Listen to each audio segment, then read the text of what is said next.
সংসার ফেলে গৃহবধূ হাত ধরেছিলেন পরপুরুষের। শরীরে রোগ ধরা পড়তেই বনগাঁয় ছেড়ে গেল যুবক। অসহায় পরিস্থিতিতে পাশে দাঁড়িয়ে ঘরে তুললেন প্রাক্তন স্বামী। সংসার, স্বামী, সন্তান ফেলে পরপুরুষে মজেছিলেন গৃহবধূ।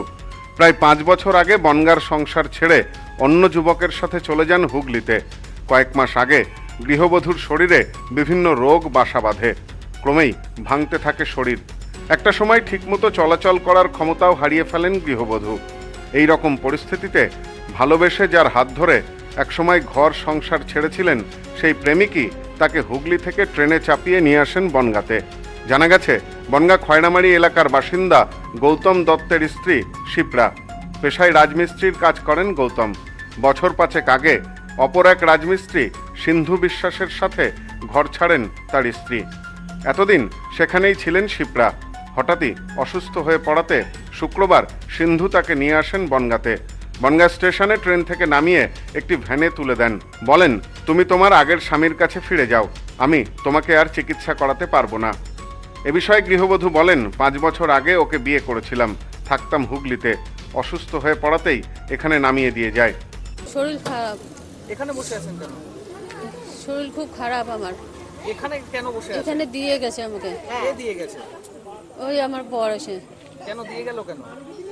ও বলছে বাড়িতে ওখানে তো দেখার কেউ নেই, বলছে এখানে সবাই আছে, এখানে দিয়ে গেছে। তাই আমি বললাম আমাকে ঘর পর্যন্ত তাহলে দিয়ে যেতে।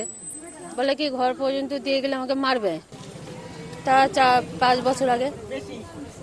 কোথায় বিয়ে করেছিলেন? না, সাথে বিয়ে হয়েছে 5 বছর আগে। কোথায় বিয়ে করেছিলেন? ওই হুগলি। হুগলিতে। আজকে কেন দিয়ে গেল? কি কারণে দিয়ে গেল? শরীর খারাপ হয়েছে তাই। এখানে কে নামিয়ে দিয়ে গেল? ও দিয়ে গেছে। নিজে এসে নামিয়ে দিয়ে গেছে? ও স্টেশন অব্দি এসে, এখানে না। এখানে কে নামিয়ে দিয়ে গেল? এখানে নামিয়ে দিয়েছে ভ্যানওয়ালা।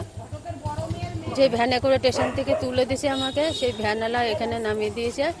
দিয়ে আমাকে এখানে ভ্যানওয়ালা বসিয়ে আমাকে বাড়ি গিয়ে খবর দিয়েছে। ভ্যানওয়ালা বলেছে আমি বৌদি বাড়ি গিয়ে খবর দিচ্ছি। ভ্যানওয়ালারা খুব গালাগালি দিয়েছে আমার শাশুড়ি। এরপর ওই ভ্যান চালক তাকে বনগাঁ স্টেশন থেকে নিয়ে খয়নামারি এলাকায় নামিয়ে দেন। দীর্ঘক্ষণ অন্ধকারের মধ্যে অসুস্থ অবস্থায় বসে থাকেন গৃহবধূ। স্থানীয়রা বিষয়টি দেখে খবর দেন বনগাঁ থানায় পুলিশে। খবর পেয়ে পুলিশ পৌঁছায় এলাকায়। গৃহবধূর কাছ থেকে বিষয়টি শোনার পর তার প্রাক্তন স্বামীকে খবর দেওয়া হয় পুলিশের পক্ষ থেকে। তবে অসুস্থ স্ত্রীর খবর পেয়ে এতদিনের অভিমান ভুলে তাকে ফিরিয়ে নিতে দ্বিধাবোধ করেননি স্বামী। স্ত্রীকে বাড়িতে ফিরিয়ে নেওয়ার জন্য খবর পেয়ে ছুটে আসেন তিনি। স্থানীয়দের সহযোগিতায় পুলিশের উপস্থিতিতে টোটোতে চেপে ফিরে যান একদা প্রাক্তন স্বামীর ঘরে। এ বিষয়ে স্বামী গৌতম দত্ত বলেন, প্রায় বছর 5 আগের ঘটনা। ও ইচ্ছা করেই ঘর ছেড়েছিল। আমার চোখের সামনেই অন্য ছেলের হাত ধরে ঘুরত। আমি সংসারে ফেরাতে চেয়েছিলাম, তখন আমার কথা শোনেনি। তারপর ওরা বাইরে চলে গিয়েছিল। এদিন পুলিশের কাছ থেকে খবর পায় ও এখন অসুস্থ, ওকে দেখার কেউ নেই, তাই আমি বাড়িতে ফিরিয়ে নিয়ে যাচ্ছি। 5 বছর চলে গেছে, 5টা স্বামী ধরে চলে গেছে। এখানে ছেলে মেয়েরা দেখে না, মেয়েটাও চলে গেছে। ছোটটা বাচ্চা অ্যাক্সিডেন্ট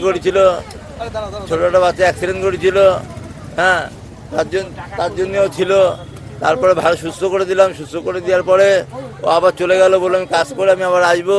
ঠিক আছে, ও না করে ও আমি কাজ করছি আমার সামনে দিয়ে তার হাত ধরে নিয়ে ঘুরে ঘুরে বেড়াচ্ছে। আজকে 5 বছর আসে না। ঠিক আছে, এইটুকুনি আমার কথা। আজকে কি হয়েছে?